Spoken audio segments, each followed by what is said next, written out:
TRX Squat. With the TRX Squat, what we're going to do is we're going to create some tension on the bands here, or the straps. We're going to have our feet shoulder width apart, starting tall and tight. From here, I'm going to reach my hips back, spread my knees, and then from this position here, pause and press my feet into the ground. So as I'm squatting, I want to make sure that I'm keeping tall and tight, reaching my hips back, widening out those knees, and pressing my feet into the floor to stand tall. The goal here is to create tension on the straps, but also to help create the range of motion needed in a squat. USB press-out squat. We're going to be grabbing the USB from inside the handles, starting at the belly button. From here, what we want to do is we want to have our feet right about shoulder width apart. I'm going to be tall and tight. From this position here, I'm going to reach my hips back, widen out my knees, press the bag in front of me. From this position here, I'm going to pull the bag, then stand tall. So the goal here is to create stability and mobility in the squat using a tool to help us counterbalance as we're going down. And so from a different angle, as I'm going into this squat here, I'm having the bag at the belly button, and then as I reach my hips back and widen out my knees, I press the bag forward to help me counterbalance. This is allowing me to get my core to fire, and then as I pull back, I'm getting my upper back and my erectors to assist me on the upward motion to avoid falling forward. So again, with the USB press-out squat, I'm going to be tall and tight. I'm going to reach my hips back, press that bag forward as my knees widen out. Then I'm going to pull and press my feet into the floor as I stand tall. Kettlebell goblet squat. We're going to grab our kettlebell, hold it down by the bottom of the handle here, have it slightly away from our chest. From here, I'm going to keep tall and tight. I'm going to reach my hips back, widen out my knees as I sit down. From here, I'm going to press my feet into the floor, then stand tall. The goal here is to have the bell slightly away from the chest, right below the knee. Press the feet into the floor, and then stand tall from a different angle. Again, everything's the same. I'm just reaching my hips back, pressing my feet into the floor while keeping tall and tight. Kettlebell goblet box squat. I'm going to grab my kettlebell, bring it up to the goblet position. So grabbing by the handles below the chin, slightly away from the chest. I'm going to have my feet shoulder width apart, tall and tight. I'm going to reach my hips back, widen out my knees, touch the box, press my feet into the floor, and stand tall. So again, I'm tall and tight, reaching my hips back, widening out my knees, touching the box, pressing, and standing tall. From a different angle, same motion, same cues, same technique. Again, it's just a slow, steady motion down, tap, and press. Kettlebell front squat. I'm going to grab my kettlebells and bring them into the rack position. From there, I'm going to pull the bells up. Now, I want to maintain good technique here. So avoid the wrist bending and curl the forearms into the bells so those wrists stay neutral.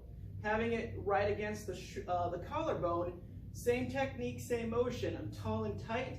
I'm going to reach my hips back, widen out my knees, then from there press my feet into the floor and then stand tall. Again, tall and tight, reach those hips back, press those feet into the floor from a different angle, same technique, same motion, maintaining good tall positions. Dumbbell goblet squat. I'm going to grab my dumbbell, I'm going to hold it in a vertical position with my hands on the dumbbell. I'm going to squeeze that dumbbell, same thing as before, below the chin and slightly away from the chest. From here, I'm going to keep in a tall and tight position. I'm going to reach my hips back as I spread my knees open. From there, I'm going to press my feet into the floor and stand tall. Let's start that over. Kettlebell goblet squat. Dumbbell goblet squat. I'm going to grab the dumbbell in a vertical position here with my hands underneath the one side of the bell. I'm going to squeeze that part of the bell. I'm going to keep in a tall and tight position. I'm going to reach my hips back, widen out my knees. As I go into the bottom position, I'm going to press my feet into the floor and then stand tall. So I'm tall and tight, reach my hips back, widen out my knees, press my feet into the floor. from a different angle.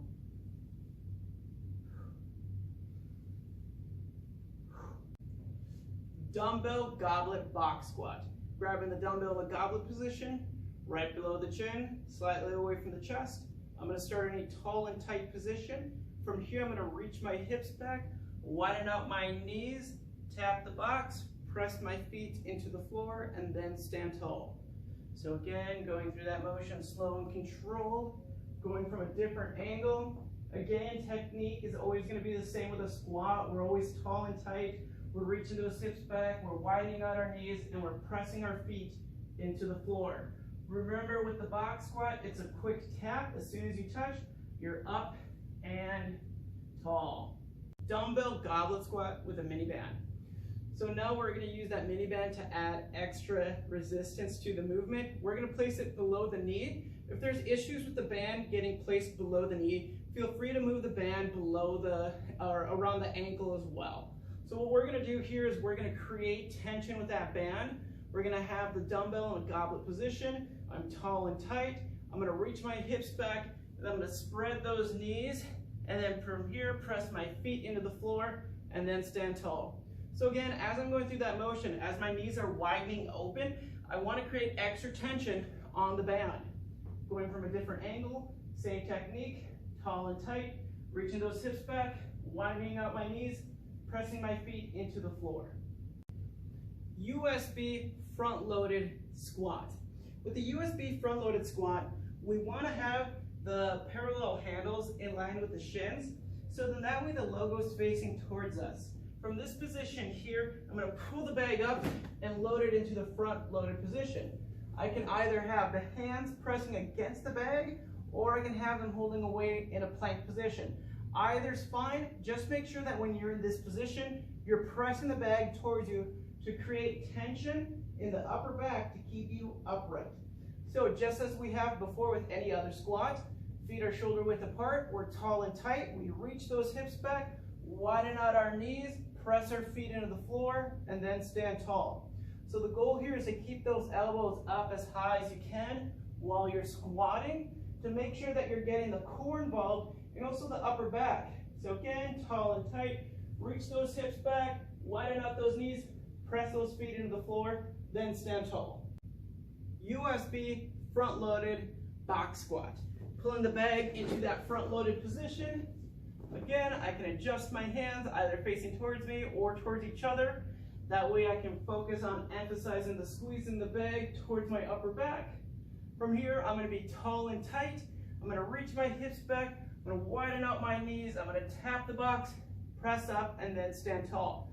So again, as I'm going through that motion, the goal here is to keep those elbows up, keep that bag pressed against the body as you're going through the exercise. I'm tall and tight, reach my hips back, widen out my knees, press my feet into the floor, and then stand tall. Remember, it's a quick tap. I press and stand tall. USB fist-loaded squat. Grab the bag, I'm going to clean it up onto the fist. Now in this position, I want to rip those handles in half. That way I can get my shoulder blades to go down and back. So the bag is resting on my fist. I don't want wrists to be broken, so make sure that you're pressing into the bag by curling your wrists slightly. From this position here, I'm tall and tight. I reach my hips back, I widen out my knees, and I press my feet into the floor to stand tall. The goal here is to keep the bag in an upright position so those elbows stay slightly tall as you're going through your squat. Remember, it's tall and tight. Reach those hips back, widen out your knees, and press your feet into the floor.